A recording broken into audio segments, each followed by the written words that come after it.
الحمد لله نحمده ونستعينه ونستغفره ونؤمن به ونتوكل عليه ونعوذ بالله من شرور أنفسنا ومن سيئات أعمالنا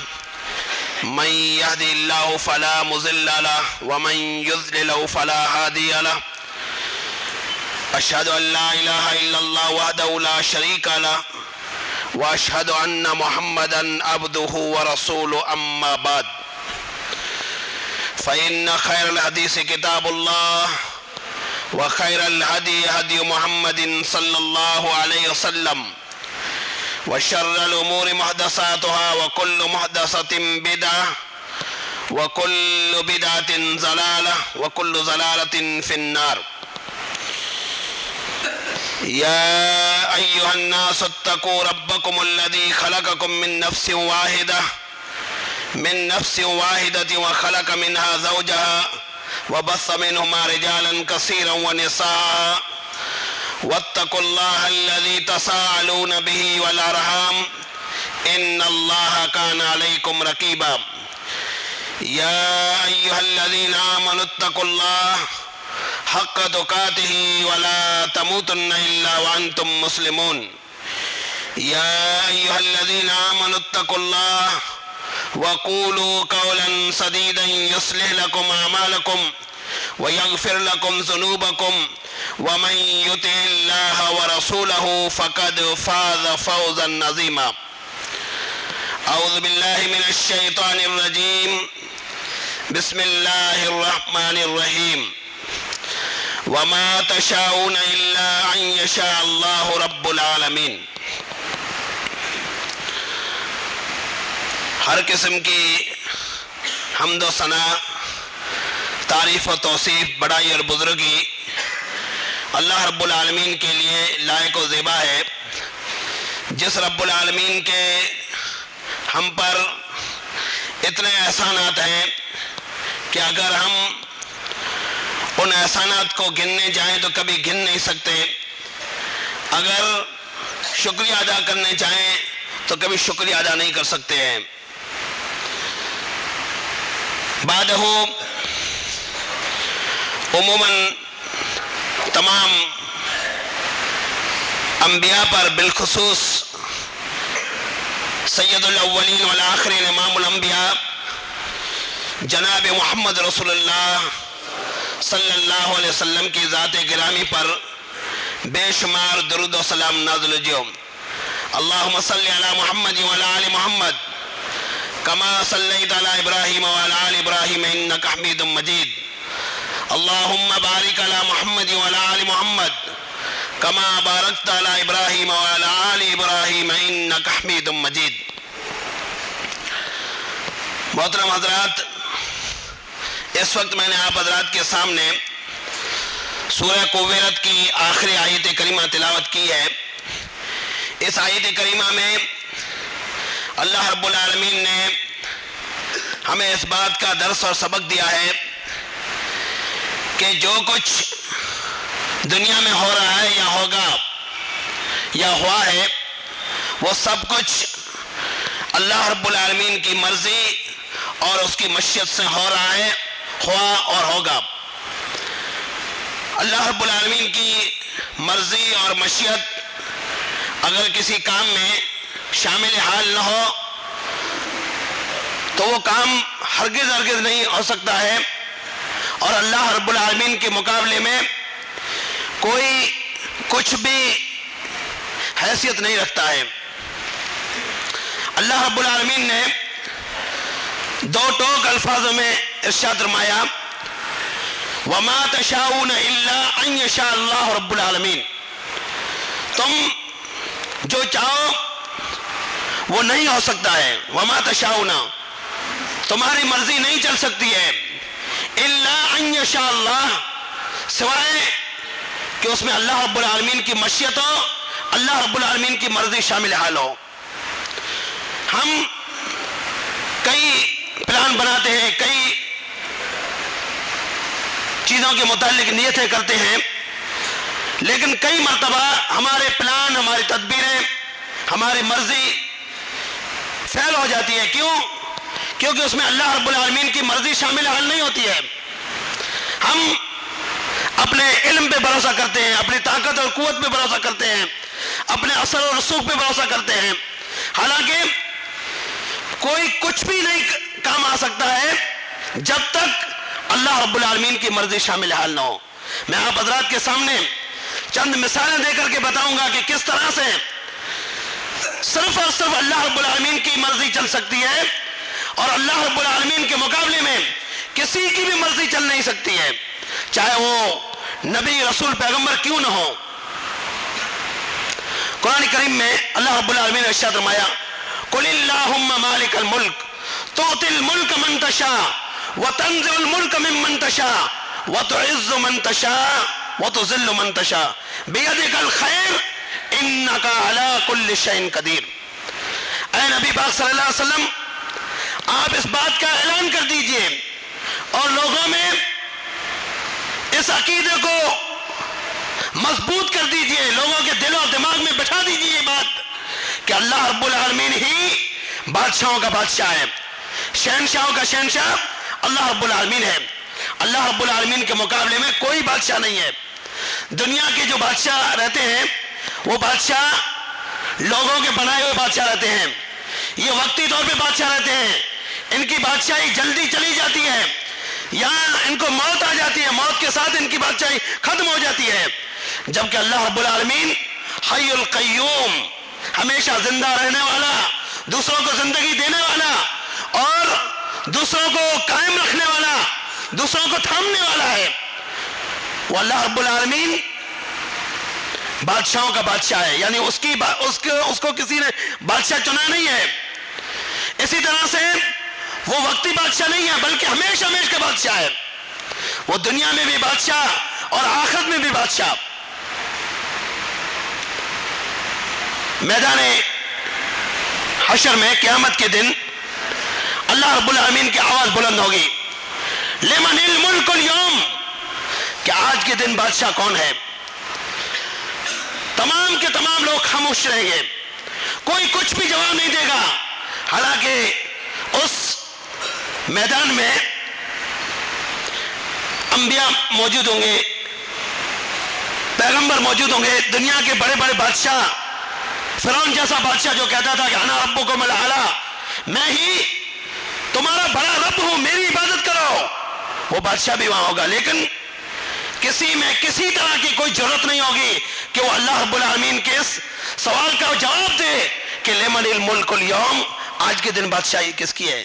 3 مرتبہ اللہ رب العالمین کی آواز بلند ہوگی، لیکن کوئی جواب نہیں دے گا، خود اللہ رب العالمین کی آواز بلند ہوگی کہ للہ واحد القہار،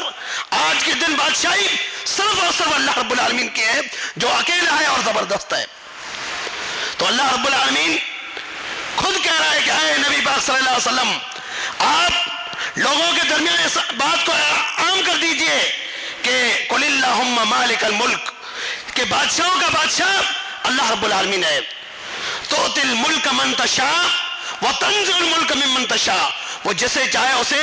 بادشاہی دے سکتا ہے یا بادشاہی دیتا ہے، اور جس سے چاہتا ہے تنزع الملک، اس سے بادشاہی چھین لیتا ہے۔ فرعون سے اللہ رب العالمین نے بادشاہی چھین لی، فرعون سے اللہ رب العالمین نے بادشاہی چھین لی، اس کو تباہ اور برباد کر دیا۔ وَتُعِزُّ مَن تَشَاءُ وَتُذِلُّ مَن تَشَاءُ، عزت دار بھی وہ ہے جس کو اللہ رب العالمین عزت دے، اور ذلیل وہ ہے جس کو اللہ رب العالمین ذلیل کرے۔ جس کو اللہ رب العالمین ذلیل کرے، پوری دنیا مل کر اس کو اگر عزت دینے چاہے وہ عزت دار نہیں ہو سکتا ہے، اور جس کو اللہ رب العالمین عزت دے دے، دنیا کی کوئی طاقت اس کو ذلیل اور رسوا نہیں کر سکتی ہے۔ بیدک الخیر، ہر قسم کی بلائی اللہ رب العالمین کے ہاتھ میں ہے۔ وہ اللہ رب العالمین اگر چاہے تو ابراہیم علیہ السلام ایسے گھر میں پیدا ہوئے تھے جہاں صرف بت پرستی نہیں بلکہ بتوں کا وہ کارخانہ تھا، آزر کا گھر بتوں کا کارخانہ تھا، وہاں اللہ رب العالمین نے حضرت ابراہیم علیہ السلام کو پیدا فرمایا اور اس کو ابو الانبیاء یعنی تمام نبیوں کا باپ قرار دے دیا، اور وہ اللہ رب العالمین اگر چاہے تو یوسف علیہ السلام کو مصر کی بازار میں چند کھوٹے سکوں میں بکوا دے، اور اگر وہی اللہ رب العالمین چاہے تو اسی یوسف علیہ السلام کو مصر کا بادشاہ بنا دے۔ وہ اللہ تعالیٰ اگر چاہے تو ایوب علیہ السلام کو 18 سال تک جسم میں بیماری کی وجہ سے ایسے کیڑوں کو مسلط کر دے کہ جسم کے کسی حصے کو وہ کیڑے نہ چھوڑیں، اور اگر اللہ رب العالمین چاہے تو اسی ایوب علیہ السلام کو پیر کی رگڑ سے شفا کامل عطا فرما دے۔ وہ اللہ رب العالمین اگر چاہے تو مکہ میں بلال حبشی کو ہدایت سے نواز دے۔ وہ اگر اللہ تعالیٰ چاہے تو صہیب رومی کو اللہ تعالیٰ ہدایت سے نواز دے۔ اللہ تعالیٰ اگر چاہے تو فارس کے سلمان کو ہدایت سے نواز دے، اور وہیں پر اگر اللہ رب العالمین چاہے تو جناب محمد رسول اللہ صلی اللہ علیہ وسلم کے زانوے مبارک پر سر رکھ کر کے دم توڑنے والے چچا، ہمدرد چچا ابو طالب کو ہدایت سے کورا اور محروم کر دے۔ کیوں؟ اس لیے کہ بیدک الخیر، ہر قسم کی بھلائی، ہر قسم کے اختیارات اللہ رب العالمین کے ہاتھ میں ہیں۔ تو اللہ رب العالمین ہمیں بار بار یہی درس، یہی سبق دے رہا ہے کہ مشیت، چاہت، مرضی اگر کسی کی چل سکتی ہے تو وہ صرف اور صرف اللہ رب العالمین کی چل سکتی ہے، اس کے مقابلے میں کسی کی نہیں چل سکتی ہے۔ میں نے ابھی آپ حضرات کے سامنے ابو طالب کا ذکر کیا۔ ابو طالب رسول اکرم صلی اللہ علیہ وسلم کے محسن تھے، چچا تو تھے ہی، محسن تھے، تمام وڈار احسانات رسول اکرم صلی اللہ علیہ وسلم کے تھے۔ جب تک ابو طالب زندہ تھے مکہ والوں کی یہ جرات نہیں تھی کہ وہ رسول اکرم صلی اللہ علیہ وسلم کو تکلیف پہنچا سکیں، اور رسول اکرم صلی اللہ علیہ وسلم ہمیشہ ہر وقت اسی کوشش میں رہتے تھے کسی بھی طرح سے ابو طالب مسلمان ہو جائے، ابو طالب کلمہ پڑھ لیں۔ ایک وقت ایسا آیا جب ابو طالب کے اوپر آخری وقت آیا، سکرات کی حالت ہے، رسول اکرم صلی اللہ علیہ وسلم کو وصیت اور نصیحت ابو طالب کر رہا ہے، اور مکہ کے رؤساء ابو جہل، ابو لہب، عقبہ بن ابی معیط، ابو سفیان، یہ سب وہاں حاضر ہیں۔ رسول اکرم صلی اللہ علیہ وسلم اپنے چچا ابو طالب سے کہہ رہے ہیں کہ اے چچا، اے میرے ابو، آپ آخری وقت ہے، آپ کلمہ پڑھ لیجئے، آپ مسلمان ہو جائیے، میں اللہ رب العالمین کی یہاں آپ کے لیے دلیل بن جاؤں گا، آپ کے لیے حجت قائم کروں گا، آپ زور سے نہیں تو میرے کان میں کہہ دیجئے کہ لا الہ الا اللہ محمد رسول اللہ۔ ابو طالب انکار کرتے رہے، رسول اکرم صلی اللہ علیہ وسلم اصرار کرتے رہے، لیکن بالآخر انکار کرتے کرتے ابو طالب اس دنیا سے رخصت ہو گئے۔ رسول اکرم صلی اللہ علیہ وسلم کو اس بات کے اوپر اتنا افسوس ہوا کہ آپ صلی اللہ علیہ وسلم کا سکھ اور چین مٹ گیا، یعنی رسول اکرم صلی اللہ علیہ وسلم کو نیند نہیں آ رہی تھی، آپ صلی اللہ علیہ وسلم کو کھانا اچھا نہیں لگ رہا تھا۔ ایسی حالت میں اللہ رب العالمین نے قرآن کریم میں ارشاد فرمایا انک لا تہدی من احببت، اے محمد صلی اللہ علیہ وسلم آپ جسے چاہیں اسے ہدایت نہیں دے سکتے ہیں۔ آج رسول اکرم صلی اللہ علیہ وسلم کو لوگ مشکل کشا، حاجت روا، بگڑی بنانے والے سمجھتے ہیں، لیکن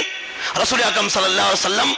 اپنے خاص چچا کو ہدایت نہیں دے سکے، اور اللہ رب العالمین نے کہا کہ اے محمد صلی اللہ علیہ وسلم آپ جسے پسند کرتے ہیں اسے بھی آپ ہدایت نہیں دے سکتے، کیونکہ ہدایت دینا میرے ہاتھ میں ہے۔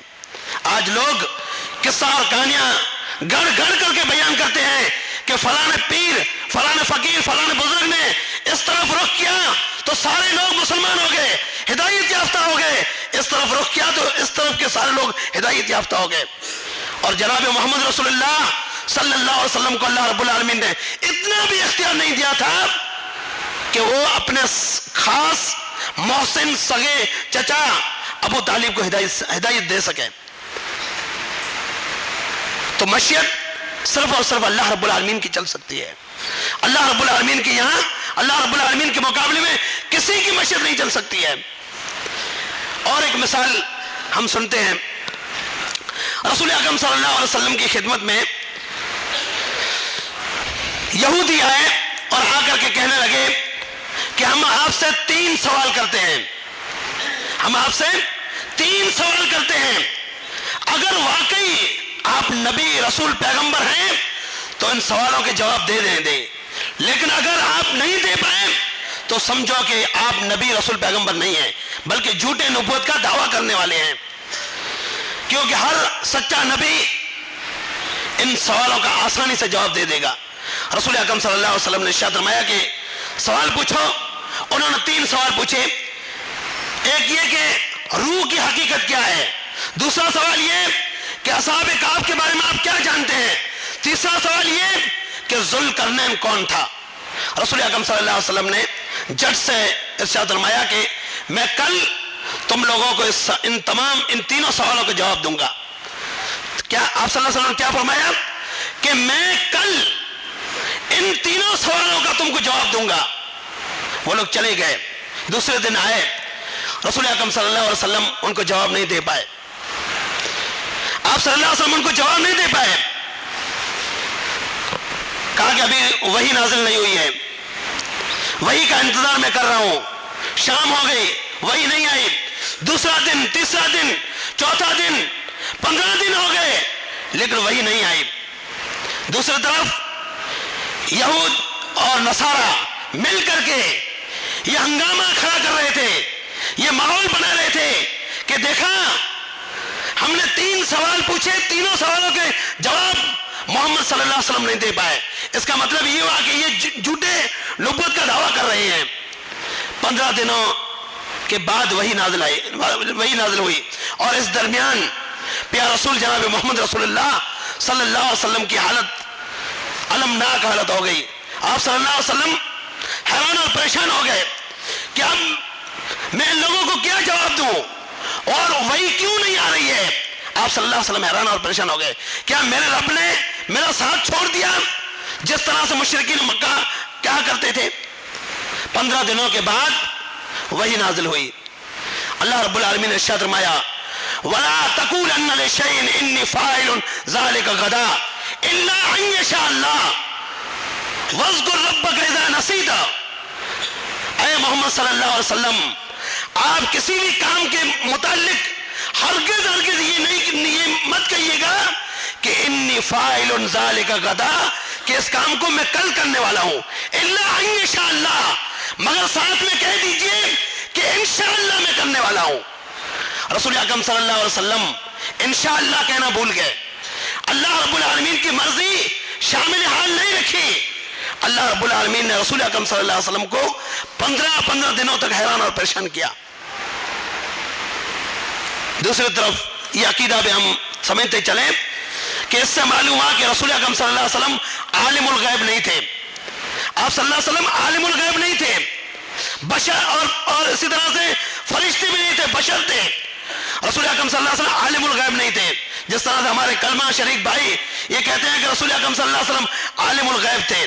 اگر آپ صلی اللہ علیہ وسلم عالم الغیب ہوتے تو فوراً آپ صلی اللہ علیہ وسلم سمجھ جاتے کہ میں نے انشاءاللہ نہیں کہا ہے، وہی نازل نہیں ہوئی، اس کی وجہ یہ ہے کہ انشاءاللہ نہیں کہا۔ لیکن 15 دنوں تک رسول اکرم صلی اللہ علیہ وسلم حیران اور پریشان ہوئے۔ 15 دنوں کے بعد وہی نازل ہوئی، اور وہی میں یہ الفاظ کہ آپ کسی بھی کام کے متعلق یہ مت کہیے گا کہ انی فاعل ذالک غدا الا ان یشاء اللہ، کہ میں کل اس کام کو کرنے والا ہوں، بلکہ اس کے ساتھ آپ جوڑ دیجئے کہ انشاءاللہ میں یہ کام کرنے والا ہوں۔ آج ہمارے پلان فیل ہو جاتے ہیں، ہماری مرضی نہیں چلتی ہے، ہماری تدبیریں غلط ثابت ہوتی ہیں، اس کی وجہ یہ ہے کہ ہم اللہ رب العالمین کی مرضی شامل حال نہیں رکھتے ہیں۔ اگر آج ہم اس درس اور سبق کو سیکھ لیں اور اللہ رب العالمین کی مرضی شامل حال رکھ لیں تو ہمارے تمام جو تدبیریں ہیں وہ تدبیریں بھی اللہ رب العالمین کی مرضی سے کامیاب ہو سکتی ہیں، اور ہماری مرضی بھی چل سکتی ہے، مرضی کے مطابق ہمارے کام ہو سکتے ہیں۔ 15 دنوں کے بعد وہی نازل ہوئی کہ لوگ جو آپ سے سوال پوچھ رہے ہیں اس کے جواب یہ ہیں کہ یسألونک عن الروح قل الروح من امر ربی وما اوتیتم من العلم الا قلیلا، کہ لوگ آپ سے روح کے بارے میں پوچھ رہے ہیں، آپ کہہ دیجئے کہ روح اللہ رب العالمین کا ایک حکم ہے، یا اللہ رب العالمین کا حکم جب تک ہوتا ہے بندے کے جسم میں، بندہ چلتا پھرتا رہتا ہے، بولتا رہتا ہے، کھاتا پیتا رہتا ہے، اپنے کام کرتا رہتا ہے، لیکن جیسے ہی اللہ رب العالمین کی مرضی ہوتی ہے، اللہ رب العالمین کا حکم آ جاتا ہے، یہ روح اس کے جسم سے نکل جاتا ہے اور وہ مردہ ہو جاتا ہے۔ اور اس بارے میں یا کسی بھی بارے میں تم بالکل تھوڑا علم رکھتے ہو، یعنی اصل علم اور پورا علم اللہ رب العالمین کے ہاتھ میں ہے اور کسی کے ہاتھ میں نہیں ہے۔ دوسرا سوال، اس کا جواب یہ ہے کہ اصحاب کہف یہ چند نوجوان تھے جن کو اللہ رب العالمین نے توحید کی دولت سے مالا مال فرمایا تھا۔ ایک بادشاہ تھا جس کا نام دقیانوس بادشاہ تھا، وہ توحید والوں کے اوپر ظلم کرتا تھا۔ چند نوجوان قرآن کریم میں جن کی تعداد 3 یا 5 6 یا 7 بتائی گئی ہے، اللہ رب العالمین بہتر جانتا ہے کہ کتنی تعداد ہے، لیکن 7 تعداد ہی ہے، تو 7 نوجوان اور 8واں ان کا کتا، یہ اپنے ایمان کو بچانے کے لیے ایک غار میں چھپ گئے۔ اللہ رب العالمین نے ان کو سلا دیا، کتنے برسوں تک؟ 309 برسوں تک اللہ رب العالمین کو چھپا دیا، ان کو سلا دیا۔ وہ کروٹ بدلتے تھے، اللہ رب العالمین ان کو بدلتا تھا، اور 309 برسوں کے بعد اللہ رب العالمین نے ان کو اٹھایا، اور یہ جب وہاں گئے، بازار میں گئے، ان کو ضرورت جس چیز کی تھی، تو وہاں پر پوری بازار وغیرہ تبدیل ہو گئی تھی، وہاں کے لوگ تبدیل ہو گئے تھے، وہاں کی بادشاہی ختم ہو گئی تھی۔ اس کے بعد ایک عقیدہ لوگوں کے درمیان یہ سمجھ میں لوگوں کو آ گیا کہ واقعی اللہ رب العالمین مرنے کے بعد بھی لوگوں کو زندہ کرتا ہے، یعنی وہاں ایک مسئلہ تھا یا وہاں لوگوں کا عقیدہ تھا کہ لوگ مر جاتے ہیں، اس کے بعد کس کو اللہ تعالیٰ زندہ نہیں کرتا ہے، لیکن ان لوگوں کو 309 برسوں کے بعد اللہ رب العالمین نے زندہ کیا۔ تو جب بحثیں ہوئی اور لوگوں کے درمیان یہ بات عام ہو گئی، تو لوگوں کو یہ عقیدہ بھی سمجھ میں آ گیا کہ اللہ رب العالمین مرنے کے بعد بھی لوگوں کو زندہ کرتا ہے۔ تو یہ اصحاب کہف کا مختصر واقعہ ہے۔ اسی طرح سے تیسرا سوال جو کیا گیا تھا، وہ سوال تھا ذوالقرنین کے بارے میں۔ ذوالقرنین ایک بادشاہ تھا جو اللہ رب العالمین کا فرما بردار تھا۔ اللہ رب العالمین نے اس کو ایسی بادشاہی دی تھی کہ اس طرح کی بادشاہی کسی کو بھی نہیں دی تھی۔ جہاں سے سورج اگتا ہے وہاں سے لے کر کے سورج غروب ہونے تک، وہاں تک اس کی بادشاہی تھی، اور اس نے توحید کو عام کیا، یہاں تک کہ وہ بالکل سمندری علاقے میں پہنچ گیا۔ اس نے کہا کہ یہاں سے اب آگے کوئی راستہ نہیں ہے کہ وہاں میں اللہ رب العالمین کا حکم عام کر سکوں۔ یہی بادشاہ ذوالقرنین، اسی نے اللہ رب العالمین کے حکم سے اور اللہ رب العالمین کی مدد سے یاجوج اور ماجوج کو قید کیا، جو اب تک قید میں ہے، اور قیامت کے قریب یہ یاجوج ماجوج کھلے ہو جائیں گے۔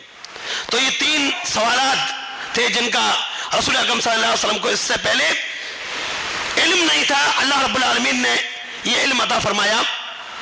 تو کہنے کا مطلب یہ ہے کہ رسول اکرم صلی اللہ علیہ وسلم نے ارشاد فرمایا تھا کہ میں کل تم لوگوں کو اس کا جواب دوں گا، لیکن رسول اکرم صلی اللہ علیہ وسلم نے انشاءاللہ نہیں کہا، اللہ کی مرضی شامل حال نہیں کی۔ یہ آپ صلی اللہ علیہ وسلم یہ سمجھے کہ جس طرح سے ہر مسئلے کے بعد وحی آتی ہے، اس طرح سے وحی آئے گی۔ انشاءاللہ نہیں کہنے کی وجہ سے اللہ رب العالمین نے آپ صلی اللہ علیہ وسلم کو یہ ادب سکھایا، جب رسول اکرم صلی اللہ علیہ وسلم کو اللہ رب العالمین نے یہ ادب سکھایا، اور 15 دنوں تک رسول اکرم صلی اللہ علیہ وسلم حیران اور پریشان ہوتے رہے، تو ہم اور آپ کون ہیں؟ لہذا ہمیں چاہیے کہ ہم ہر معاملے میں اللہ رب العالمین کی مرضی شامل حال رکھیں۔ اس طرح سے آخری بات کہہ کر میں اپنی تقریر کو ختم کرتا ہوں۔ حضرت سلیمان علیہ السلام یہ اللہ رب العالمین کے نبی، رسول اور پیغمبر تھے۔ اللہ رب العالمین نے ان کو ایک بے مثال بادشاہی عطا فرمائی تھی۔ وہ انسانوں کے اوپر تو حکومت کرتے ہی تھے، جن اور شیاطین کے اوپر بھی حکومت کرتے تھے، چرند اور پرند کی، یہاں تک کہ چونٹیوں رب العالمین نے ان کو بادشاہی عطا فرمائی تھی. ایک وقت ایسا آیا کہ ان کو یہ احساس ہوا کہ مستقبل میں آئندہ آنے والے زمانے میں مجاہد لڑنے والے کفر کے سامنے یہ کم پڑ رہے ہیں, لہذا اور شہ سوار گھوڑے سوار جو گھوڑے پہ بیٹھ کر کے جہاد کرتے ہیں لڑتے ہیں وہ کم ہو رہے ہیں. تو حضرت سلیمان علیہ السلام نے ایک مرتبہ ارشاد فرمایا کہ آج رات کو میں اپنی تمام بیویوں کے پاس جاؤں گا, ان سے ہم بستری کروں گا جن کی تعداد 70 ہے یا 90 ہے, 70 یا 90 ان کی تعداد ہے. میں ان کے پاس جاؤں گا اور ان سے ہم بستری کروں گا اور ہر ایک عورت سے حمل ٹھہرے گا اور وہ بچے پیدا ہوں گے اور جو آگے چل کر کے مجاہد بنائیں گے اور شہ سوار بنائیں گے. لیکن قرآن کریم میں اللہ رب العالمین نے ارشاد فرمایا کہ سلیمان علیہ السلام کے تخت کے اوپر ایک گوشت کا ٹکڑا ناقص الخلقت ڈال دیا گیا. یعنی حضرت سلیمان علیہ السلام نے انشاءاللہ نہیں کہا تھا, انشاءاللہ نہیں کہا کہ میں انشاءاللہ آج اپنی بیویوں کے پاس جاؤں گا جو 70 یا 90 ہیں, ان سے ہم بستری کروں گا, ان سے حمل ٹھہرے گا اور ان سے مجاہد بچے پیدا ہوں گے. سلیمان علیہ السلام نے انشاءاللہ نہیں کہا, جس کا نتیجہ یہ نکلا کہ سلیمان علیہ السلام تمام بیویوں کے پاس تو گئے لیکن کسی سے بھی حمل نہیں ٹھہرا. ایک ہی بیوی سے حمل ٹھہرا لیکن وہ بھی ناقص الخلقت, یعنی پورا بچہ نہیں تھا, صرف گوشت کا ٹکڑا تھا. رسول اکرم صلی اللہ علیہ وسلم نے ارشاد فرمایا کہ اگر سلیمان علیہ السلام یہ کہتے کہ انشاءاللہ میں آج اپنی بیویوں کے پاس جاؤں گا, ان سے ہم بستری کروں گا, ان سے حمل ٹھہرے گا, تو یقیناً حمل ٹھہرتا اور نوجوان یا مجاہد پیدا ہوتے. جب سلیمان علیہ السلام کو اللہ رب العالمین نے یہ سبق سکھایا اور ان کو یہ درس دیا تو اس سے ہمیں بھی یہ درس ملتا ہے کہ آج ہم دھڑلے سے اپنے پلان بنا رہے ہیں, مرضیاں چلا رہے ہیں, چلانے کی کوشش کر رہے ہیں, لیکن کئی مرتبہ ہم ذلیل اور رسوا ہو جاتے ہیں. تو ہمیں چاہیے کہ ہم قرآن شریف اور احادیث کے جو احکام ہیں, جو رسول اکرم صلی اللہ علیہ وسلم کی سنتیں ہیں, جو اللہ رب العالمین کی سنت ہے, اس کے اوپر ہم عمل کریں اور ہر معاملے میں چاہے وہ اپنے طاقت کے مطابق ہو یا طاقت سے زیادہ ہو یا کم ہو, اس کے اوپر ہمارا اختیار ہو یا نہ ہو,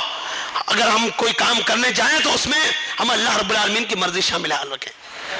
شامل حال کریں, اور کم سے کم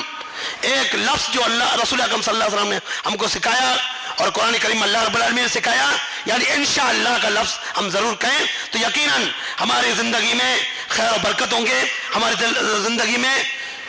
عزت ہوگی اور ہم عزت سے اور برکت سے زندگی گزار سکیں گے اور اللہ رب العالمین ہمیں خیر و برکت سے نوازے گا. اللہ رب العالمین سے دعا ہے کہ رب تعالی ہمیں قرآن اور حدیث کے مطابق عمل کرنے کی توفیق عطا فرمائے. رب تعالی ہمیں صحیح سچا پکا مومن مسلمان بنائے, رب تعالی ہمیں ایک بنائے, نیک بنائے, اتحاد و اتفاق سے رہنے کی توفیق عطا فرمائے. رب تعالی ہمارے جو بھائی مصیبت میں ہیں اللہ رب العالمین کل مصیبتوں کو دور فرمائے, جو بیمار ہیں اللہ رب العالمین ان کو شفائے کاملہ عاجلہ عطا فرمائے, جو اللہ رب العالمین کو پیارے ہو گئے ہیں اللہ رب العالمین ان کو کروڑ کروڑ جنت نصیب فرمائے. آج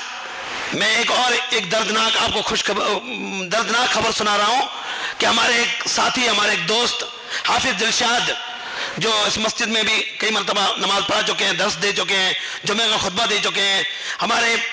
کچھ کے اکثر جلسوں میں رہا کرتے تھے, ورنورا ہے, کھاوڑا ہے, ان جلسوں میں رہا کرتے تھے. رات کو اللہ تعالیٰ کو پیارے ہو گئے ہیں. اللہ رب العالمین انا للہ و انا الیہ راجعون, اللہ رب العالمین ان کی مغفرت فرمائے, ان کو کروڑ کروڑ جنت نصیب فرمائے, اور اللہ رب العالمین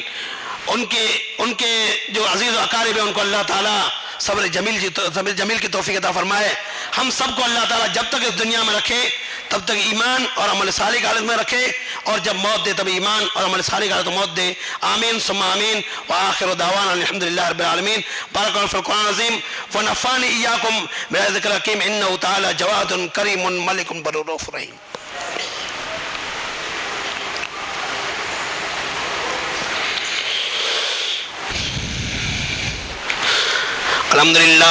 الحمد لله نحمده ونستعينه ونستغفره ونؤمن به ونتوكل عليه ونعوذ بالله من شرور أنفسنا ومن سيئات أعمالنا من يهدي الله فلا مضل له ومن يضلل فلا هادي له أشهد أن لا إله إلا الله وحده لا شريك له وأشهد أن محمدا عبده ورسوله أما بعد فإن خير الحديث كتاب الله وخير الهدي هدي محمد صلى الله عليه وسلم وشر الأمور محدثاتها وكل محدثة بدعة وكل بدعة ضلالة وكل ضلالة في النار أعوذ بالله من الشيطان الرجيم بسم الله الرحمن الرحيم إن الله وملائكته يصلون على النبي يا أيها الذين آمنوا صلوا عليه وسلموا تسليما اللهم صل على محمد وعلى آل محمد كما صليت على إبراهيم وعلى آل إبراهيم إنك حميد مجيد اللهم بارك على محمد وعلى آل محمد كما باركت على إبراهيم وعلى آل إبراهيم إنك حميد مجيد عباد الله رحمكم الله إن الله يأمركم بالعدل والإحسان وإيتاء ذي القربى وينهى عن الفحشاء والمنكر والبغي يعظكم لعلكم تذكرون اذكروا الله يذكركم ودعوه يستجب لكم ولذكر الله تعالى أعلى وأعز وأتم وأكبر